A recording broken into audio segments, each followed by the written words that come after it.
Hai bro, elang biru kembali mengudara. Sebuah analisa berbahasa Arab tentang perang yang mungkin akan terjadi ke depan. Mungkin saja perang dunia ketiga. Seperti apa perang dunia ketiga itu? Simak ulasannya berikut ini. Perang dunia ketiga tidak akan seperti perang yang kita kenal sekarang. Tidak ada pesawat yang mengebom kota-kota seperti di masa lalu. Dan tidak ada pasukan yang saling berhadapan secara langsung. Perang baru ini benar-benar berbeda, dan apa yang kita saksikan sekarang sungguh merupakan awalnya. Hari ini Iran telah meningkatkan standar dengan cara yang tidak dapat dibayangkan oleh siapapun. Bahkan seminggu yang lalu, bahkan dalam mimpi kita, ada kebocoran yang mengatakan bahwa Iran akan segera mengumumkan kepemilikan resminya atas senjata nuklir. Kita sedang menghadapi gempa militer dan moral dalam segala arti kata. Apakah Iran menggunakan RUDAL hypersonic yang disebut Khaybar? Hari ini saya benar-benar meluncurkannya untuk pertama kalinya sejak awal konflik.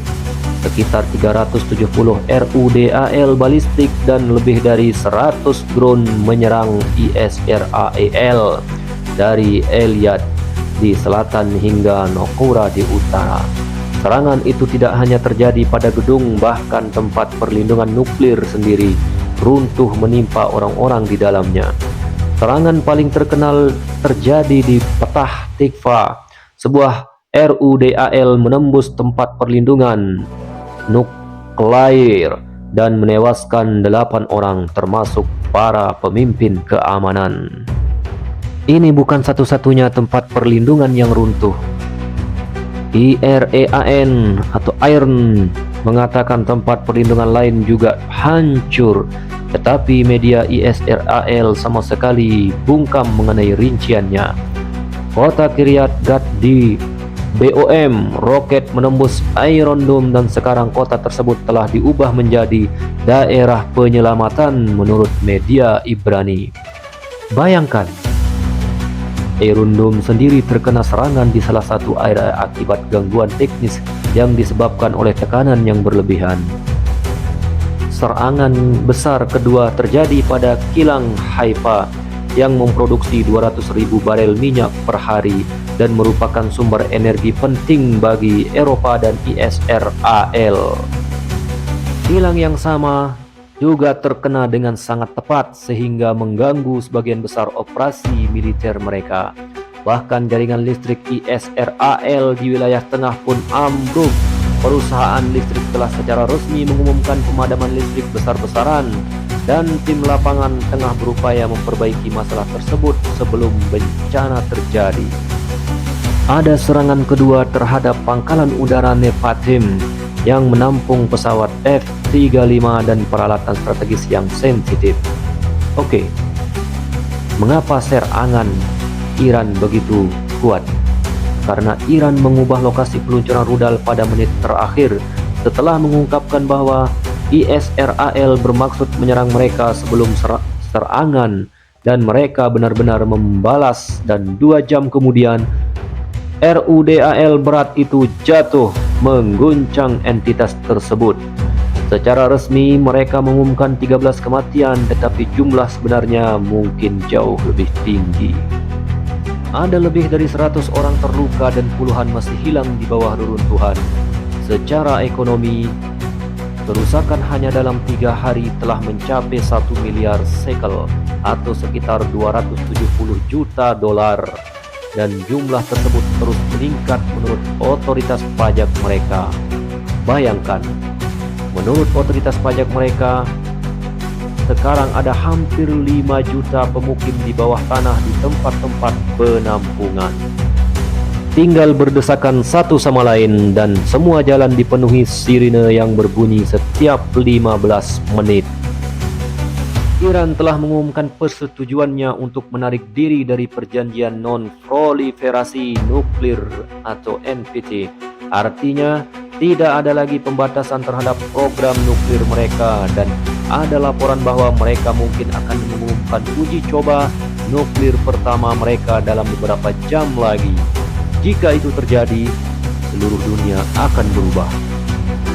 Oke, apa yang terjadi dengan pasar global?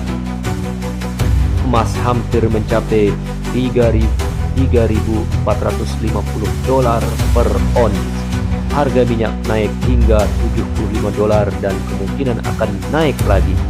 Harga minyak dapat menembus $150 jika perang berlanjut.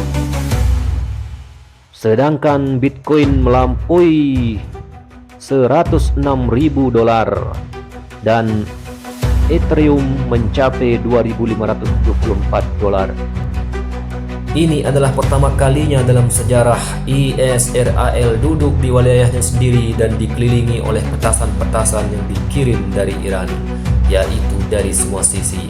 Bahkan tidak dapat membuka bandara sehingga para pemukim dapat pergi dari tempatnya.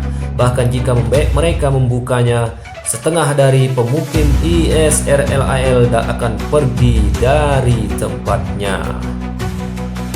Apa yang akan datang lebih berbahaya? Iran secara harfiah berkata, kami tidak akan berhenti sampai entitas itu dimusnahkan. Dan mereka mengatakan kepada ZI, tinggalkan tanah itu karena tidak lagi aman.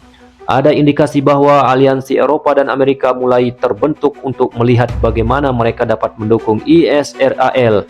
Sementara itu, sebuah pesawat kargo militer Cina terlihat dalam perjalanan dari Guangzhou ke Iran. Kita sedang menghadapi transformasi sejarah yang nyata. Mungkin saja organisasi internasional runtuh, negara-negara mungkin menghilang, dan negara-negara baru kemungkinan akan muncul. Begitulah analisa geopolitik dunia.